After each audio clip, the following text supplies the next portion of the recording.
So good morning guys और आपके crack exam channel में आप सभी का स्वागत है। तो आज के इस वीडियो में 28 मई के करंट अफेयर्स को हम लोग कवर करेंगे। तो हमारा पहला प्रश्न है कि अभी नाइजर में भारत के नए राजदूत के रूप में किसको नियुक्त किया। राजदूत मतलब एम्बेसडर के रूप में किसे नियुक्त किया, तो आंसर होगा पीके नायर को।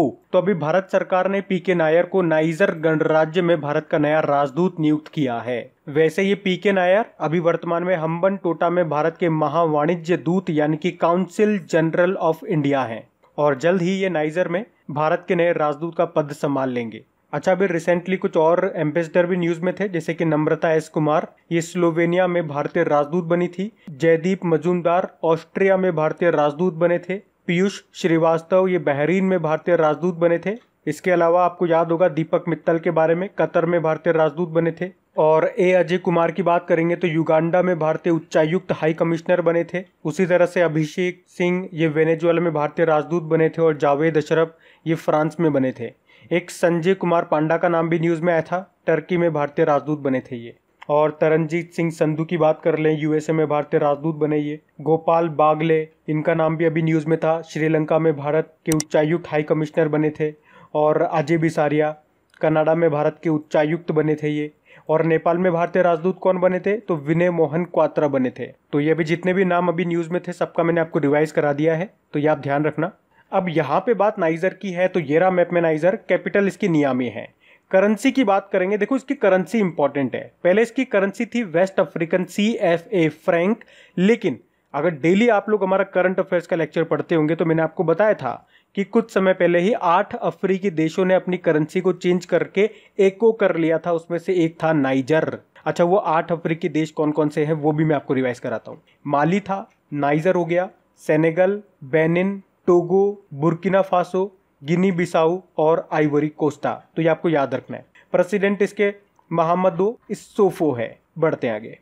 फिर है किसे United nation military gender advocate of the year award 2019 से सम्मानित किया जाएगा। सही उत्तर होगा ऑप्शन बी, मेजर सुमन को। तो भारतीय सेना की अधिकारी हैं ये मेजर सुमन गवानी और इन्हीं को वर्ष 2019 के लिए United nation military gender advocate of the year award से सम्मानित किया जाएगा। अच्छा, ये क्वेश्चन हमारे लिए इसलिए भी इंपॉर्टेंट हो जाता है क्योंकि ये पहला मौका है जब किसी भारतीय शांति दूत यानी कि इंडियन पीस गार्ड को इस पुरस्कार से सम्मानित किया जाएगा। तो मेजर सुमन को यूनाइटेड नेशन मिशन के तहत दक्षिण सूडान में तैनात किया गया था और अभी इन्होंने अपना मिशन भी पूरा कर लिया है। तो इस मिशन में शांति प्रयासों के लिए उनके उत्कृष्ट योगदान के लिए यह अवार्ड मिलेगा इन्हें। उत्तराखंड की रहने वाली हैं ये मेजर सुमन। बाकी जो ये नाम लिख रहे हैं ये भी सारे इंपॉर्टेंट है, हमने पढ़ा था अभी कुछ दिन पहले ही। राजीव जोशी, अभी कल ही पढ़ा था, ये तो inventor of the year award मिला था इन्हें। सौरभ लोढ़ा की बात करेंगे तो 2020 का young career award in nano science and technology मिला था। और लेफ्टिनेंट कमांडर अक्षय कुमार की बात करेंगे तो इनको vice admiral GM Hiranandani memorial rolling trophy 2020 मिला था। तो ये भी याद रखना। बढ़ते हैं आगे। फिर है हाल ही में किस राज्य सरकार ने शाही लीची और आम की लॉजिस्टिक और डोर स्टेप डिलीवरी के लिए भारतीय डाक के साथ समझौता किया, तो आंसर होगा ऑप्शन सी, बिहार के साथ। तो अभी बिहार के बागवानी विभाग ने भारत सरकार के डाक विभाग के साथ ऑनलाइन बुकिंग और डिलीवरी के लिए समझौता किया है। एक्चुअली में मुजफ्फरपुर का जो शाही लीची है और भागलपुर का जो जर्दालू आम है वो देश भर में प्रसिद्ध है, आप जानते ही हो, पर किसानों को फलों की बिक्री के लिए बाजारों तक पहुंचना मुश्किल होता है, इसीलिए ये ऑनलाइन बुकिंग शुरू की गई है। अच्छा, ये जो शाही लीची है और ये जो जर्दालू आम है, आपको बता दूं 2018 में इसको GI टैग भी मिल चुका है, तो इसलिए प्रश्न इंपॉर्टेंट हो जाएगा आपसे। देखो यहाँ से प्रश्न ऐसे भी पूछा जा सकता है कि शाही लीची और जर्दालू आम को GI टैग मिला था, ये किस राज्य से संबंध रखते हैं, तो आंसर होगा आपका क्या, बिहार। तो प्रश्न इस तरह से घुमा के पूछ लिए जाते हैं एग्जाम में। अब बात बिहार की है। अच्छा, बिहार से कल भी हम लोगों ने एक प्रश्न पढ़ा था, तो पहले आप मैप में देखिए, ये रहा मैप में बिहार। कैपिटल इसकी पटना है, मुख्यमंत्री है नीतीश कुमार और गवर्नर हैं फागू चौहान। और पटना हाईकोर्ट के चीफ जस्टिस हैं संजय करोल। कल हमने क्या प्रश्न पढ़ा था बिहार से कि बिहार ऑक्सीजन पाइपलाइन प्रणाली की स्थापना करेगा। उसके अलावा अभी बिहार सरकार ने घोषणा की है कि राज्य में कोरोना वायरस संक्रमण के कारण जिन लोगों की मृत्यु हो जाती है उनके परिजनों को, उनके परिवारों को 4 लाख रुपए की सहायता राशि दी जाएगी। याद रखना, भारत का पहला और एकमात्र डॉल्फिन वाइल्ड लाइफ सेंचुरी आपका बिहार में ही है। क्या नाम है उसका, Vikramshila Gangetic dolphin wildlife sanctuary. उसके अलावा प्रश्न एग्जाम में आ चुका है कि मधुबनी पेंटिंग किस राज्य का है, तो ये बिहार का है। और ये भी प्रश्न आ चुका है कि किस नदी को बिहार का शोक कहते हैं, तो कोसी नदी को कहा जाता है। और बिहार के भागलपुर में खुलेगा आपका राज्य का पहला कछुआ पुनर्वास केंद्र। और बिहार दिवस कब मनाते हैं अपन? 22 मार्च को मनाते हैं। वैसे 22 मार्च को आप जानते हो वर्ल्ड वाटर डे भी होता है। और एक नेशनल पार्क और याद रखो यहाँ से, वाल्मीकि नेशनल पार्क, और एक वाइल्ड लाइफ सेंचुरी भी याद रखो, राजगिर वाइल्ड लाइफ सेंचुरी। ये प्रश्न एग्जाम में पूछा जाता है। बढ़ते हैं आगे। और गाइज, अगर वीडियोस आपको अच्छे लग रहे हैं, मेरी मेहनत अच्छी लग रही है और ये वाकई अगर आपके लिए हेल्पफुल है, तो प्लीज वीडियो को शेयर जरूर किया कीजिए। अगर इन वीडियोस से आपकी हेल्प होती है तो आप लोग मेरी हेल्प जरूर करें इन वीडियोस को लाइक और शेयर करके, ताकि इन वीडियोस को कंटिन्यू रखने में मुझे भी आपका सपोर्ट मिल सके। तो प्लीज इसे लाइक और शेयर जरूर करना। और अगर आप में से कोई इस वीडियो को फर्स्ट टाइम देख रहा है तो इस चैनल को आप सब्सक्राइब कर लीजिए, और सब्सक्राइब करने के बाद में पास में जो बेल आइकन आएगा उसे आप दबाना बिल्कुल मत भूलिएगा, क्योंकि आपको वीडियोस के नोटिफिकेशन तभी मिलेंगे जब आप बेल आइकन को प्रेस करोगे। तो चलिए अब बढ़ते हैं आगे। फिर है, हाल ही में सुर्खियों में रहा फ्लाइंग बुलेट भारत की किस सशस्त्र बल से संबंधित है? तो आंसर होगा ऑप्शन सी, भारतीय वायुसेना से। तो अभी भारतीय वायुसेना लाइट कॉम्बैट एयरक्राफ्ट तेजस के एक बेड़े के साथ नंबर 18 फ्लाइंग बुलेट नाम से अपने एक स्क्वाड्रन को चालू करने जा रही है। तो हमारे जो एयर चीफ मार्शल हैं राकेश कुमार सिंह भदौरिया, वो तमिलनाडु के कोयम्बटूर के पास सुदूर बेस कैंप पर इस स्क्वाड्रन का शुभारंभ करेंगे।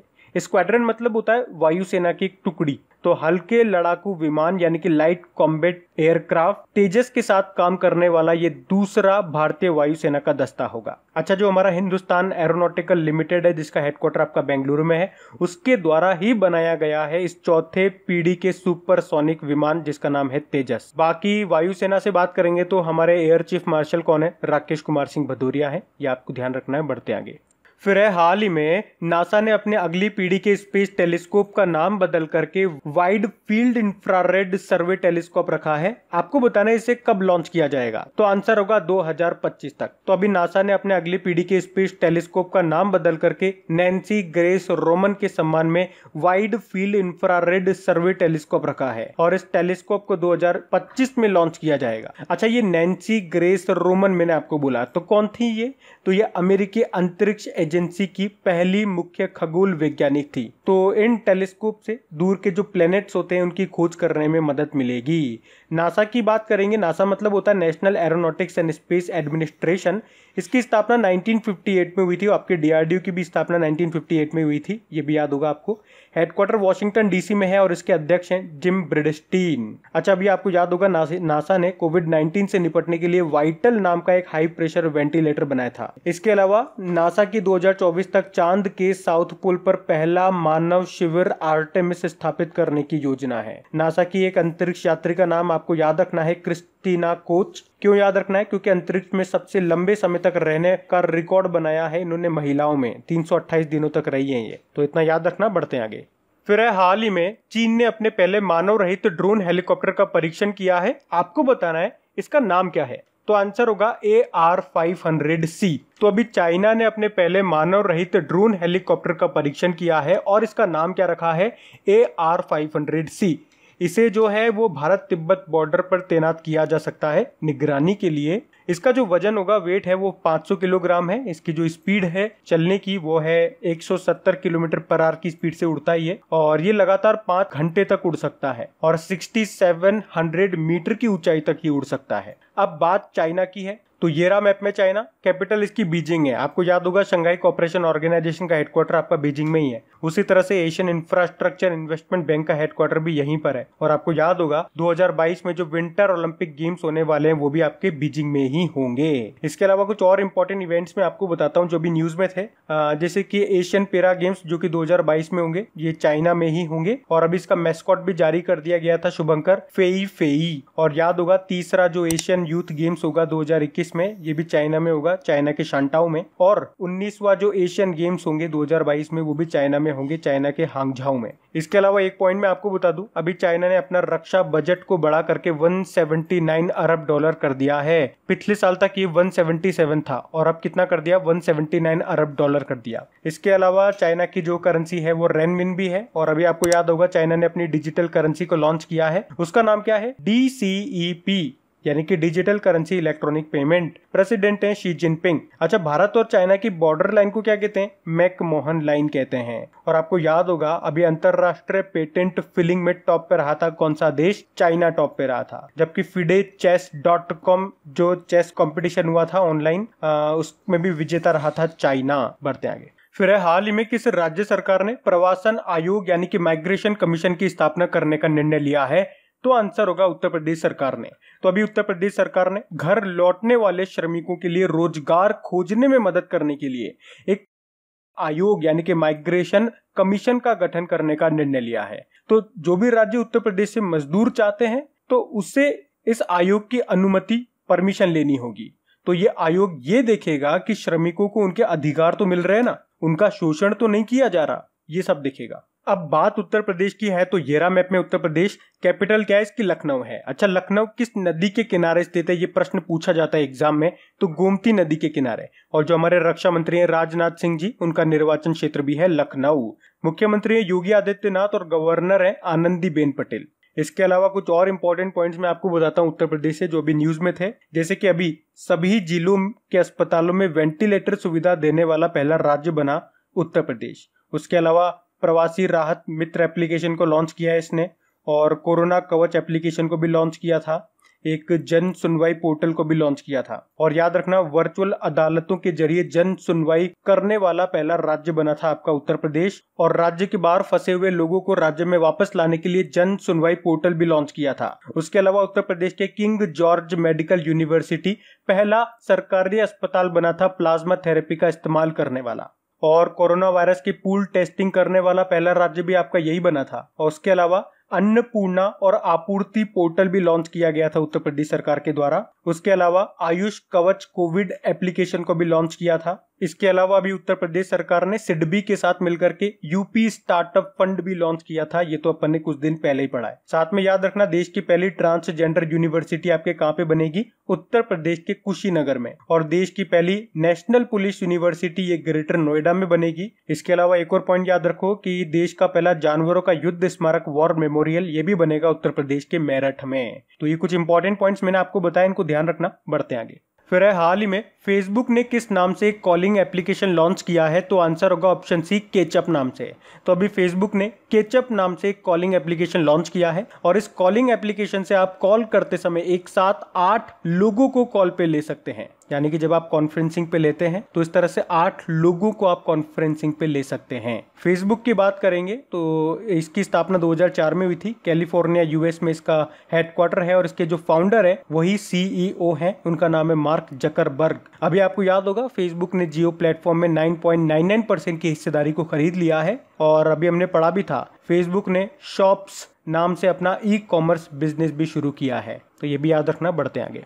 फिर है हाल ही में किस राज्य में नितिन गडकरी जी ने चंबा सुरंग का उद्घाटन किया? तो आंसर होगा उत्तराखंड में। तो उत्तराखंड में जो नेशनल हाईवे 94 है उसमें जो ऋषिकेश धरासूर रोड है उस पर ये 440 मीटर लंबी सुरंग बनाई है। और इसका उद्घाटन किया है हमारे एमएसएमई मंत्री और परिवहन मंत्री नितिन गडकरी जी ने, जिनका निर्वाचन क्षेत्र है नागपुर। और इस सुरंग को बनाया किसने है? BRO ने, बॉर्डर रोड ऑर्गेनाइजेशन ने। तो ये जो चंबा सुरंग है इसका निर्माण भारत सरकार की जो 4 धाम परियोजना है उसमें गंगोत्री, यमुनोत्री, केदारनाथ व बद्रीनाथ को जोड़ने की योजना के अंतर्गत इसका निर्माण किया गया है।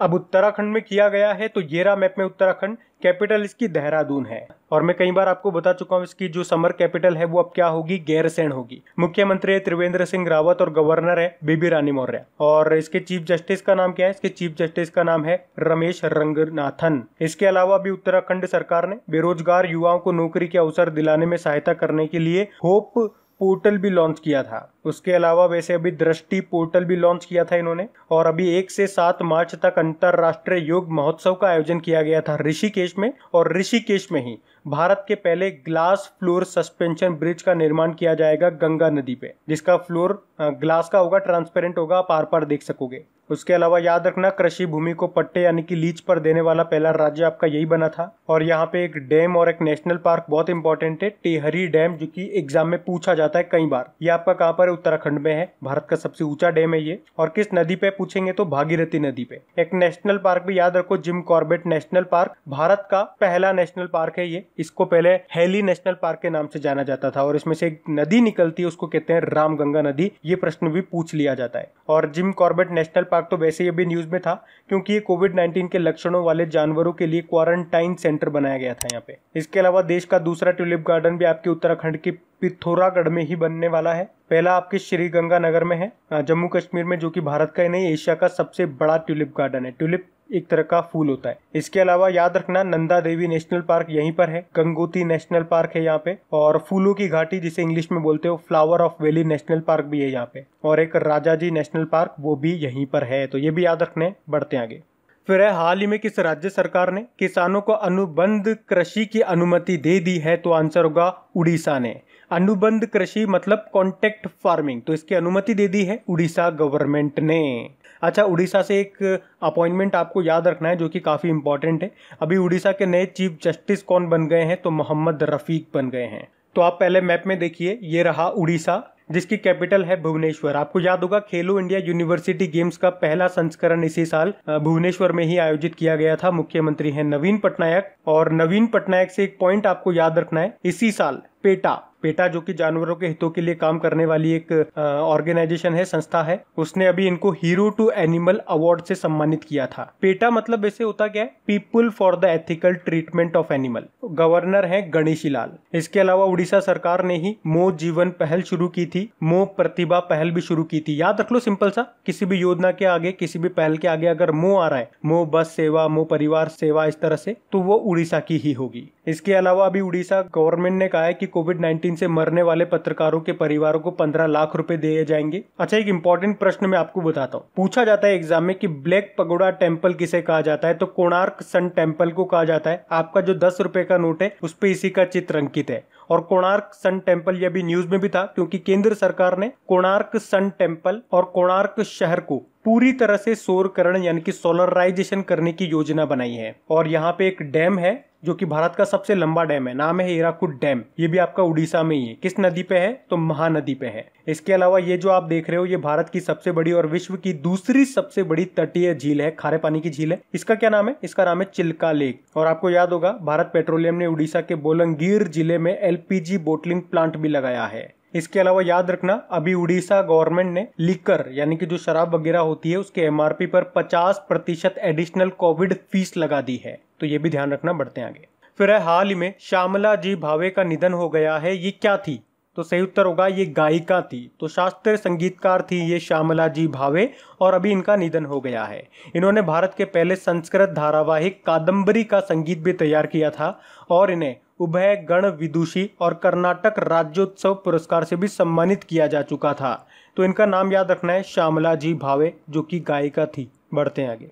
फिर है, हाल ही में सेना कमांडरों का सम्मेलन कहाँ पे शुरू हुआ है? तो आंसर होगा ऑप्शन सी, नई दिल्ली में।